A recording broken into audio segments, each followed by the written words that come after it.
ये सब बेकार की बच्चा बातें हैं कि हम उठ नहीं पाते हैं, बेकार। इस विषय में हम बिल्कुल कोई छूट नहीं देंगे और ये बिल्कुल बेकार की बात है। क्यों नहीं उठ पाते हैं? हमारा उद्देश्य भगवत प्राप्ति है, हमें नींद आ जाए, हम ऐसे प्रमाद स्थिति में, कभी शरीर बीमार हो तो बात अलग, नहीं कैसी बात करते हो, ऐसा नहीं है।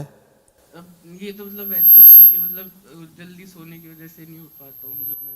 कुछ नहीं, नियमावली और उद्देश्य दो में बल होता है।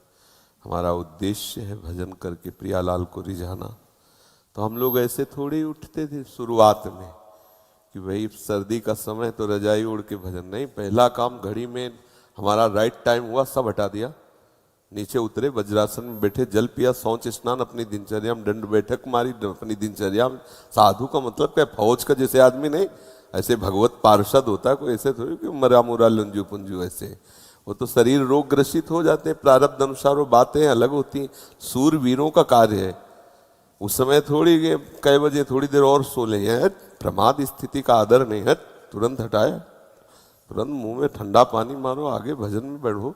इसके लिए ये नहीं चलेगा कि अब आप कोई जादू कर दो, कोई कृपा कर दो, ये प्रमाद स्थिति के लिए नहीं। हम तत्पर हैं, फिर कोई समस्या हमारी मानसिक सुलझ नहीं रही तो वो कृपा दृष्टि से सुधर जाएगी, पर तत्परता हमें लानी पड़ेगी बच्चा।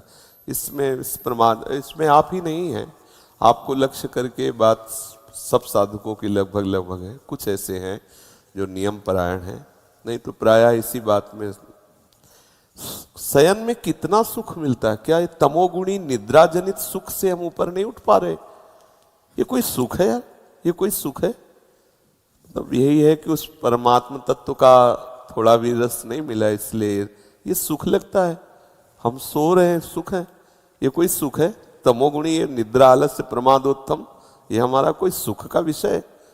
शरीर को स्वस्थ करके भगवत मार्ग में आगे बढ़ने के लिए, अपनी दिनचर्या ठीक करने के लिए हम थोड़ा समय देते हैं, 4 घंटे 5 घंटे, फिर इसके बाद इसके साथ कड़ा बर्ताव करते हैं। इसके साथ ढीला बर्ताव करने पे भ्रष्ट हो जाएगा साधक। 4 बजे से 6 बजे के बीच में यदि नहीं उठता और ब्रह्मचर्य का दावा करता है तो केवल मजाक करता है। ये सब अनुभूत बातें हैं, कोई खिलवाड़ नहीं है। 4 बजे से 6 बजे के बीच में उसकी साधना प्रारंभ नहीं हुई और कह रहा है मैं ब्रह्मचारी हूँ, तो नाटक ही बोल रहा है, वो ब्रह्मचारी नहीं है, वो केवल नाटक कर रहा है। ब्रह्म मुहूर्त में तुम सो रहे हो, तुम ब्रह्मचारी हो, तुम साधु हो, तुम साधक हो, तुम साधना कर रहे हो। काय की साधना हो रही? केवल मनोरंजन हो रहा है, बेस की पूजा हो रही, वस्तु का बोध नहीं हो रहा। इसलिए बच्चा बहुत कठिन मार्ग है।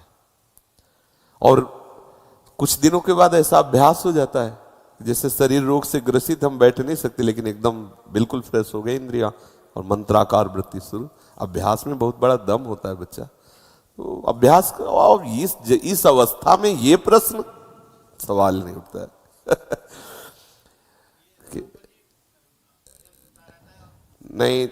नहीं, दिनचर्या में प्रमाद स्थिति ना तो शयन के समय होनी चाहिए, ना उठने के समय होनी चाहिए। अगर हमारा शयन का समय 11 बजे है तो सब बंद, मंत्राकार वृत्ति करते हुए सो गए, अपने समय से उठ गए। खिलवाड़ नहीं, बिल्कुल खिलवाड़। सर्दी, गर्मी, बरसात, भूख, प्यास, काम, क्रोध, लोभ, मोह, मद, मत्सर, ये सब ताल ठोके खड़े हमको परास्त करने के लिए, और हमें अकेले लड़ना है इनसे, सबसे विजय प्राप्त करके द्वंद्वातीत होना है, ऐसा थोड़ी। भीषण सर्दियों में जब मार्किन केवल लाल वस्त्र की पहनते ना, लाल कपड़ा, तो ऐसा लगता मतलब सुन्न हो गई त्वचा। जब हमें ज्यादा परेशानी आ जाती है तो गंगा स्नान कर दें, डुबकी मार, ऐसा कर। कुछ दिनों के बाद एकदम शरीर सम में आ गया।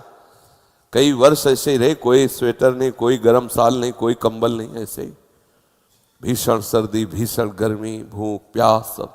तब भगवदाकार वृत्ति का ये खिलवाड़ थोड़ी कि सर्दी है तो हीटर में बैठे हैं, नहाना है तो गीजर में नहा लिया, और गर्मी है तो एसी में बैठे हैं, रात्रि में 12-1-2 बजे तक मनोरंजन चालू है, फिर सो के उठे 8 बजे तक सुबह और बोले हम साधक हो, हम साधना। तो भाई होगी कोई साधना, हमारे परिचय में तो है नहीं ऐसी कोई साधना। दिनचर्या हमारी बिल्कुल ठीक होनी चाहिए। हम ऐसा प्रमाद न करें कि नींद नहीं आ रही तो हम मनोरंजन कर रहे हैं, या भाई चलो सत्संग ही सुन रहे, नहीं, बिल्कुल नहीं।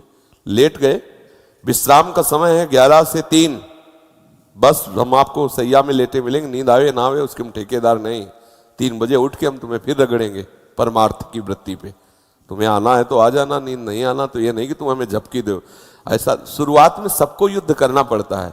शुरुआत में जब बच्चा ही तो थे, जैसे कभी ऐसे नींद आने को तो हम चुटकी काटते थे, ऐसे कभी कभी जो है जल रखते थे, ठंडा जल ऐसे मुंह में मार लेते, कभी कभी कस के अपने, और एक जिद्दी स्वभाव, खड़े हो जाते, दीवाल का सहारा लेके एक पैर उठा लेते, दर्द होने दूसरे पैर उठा।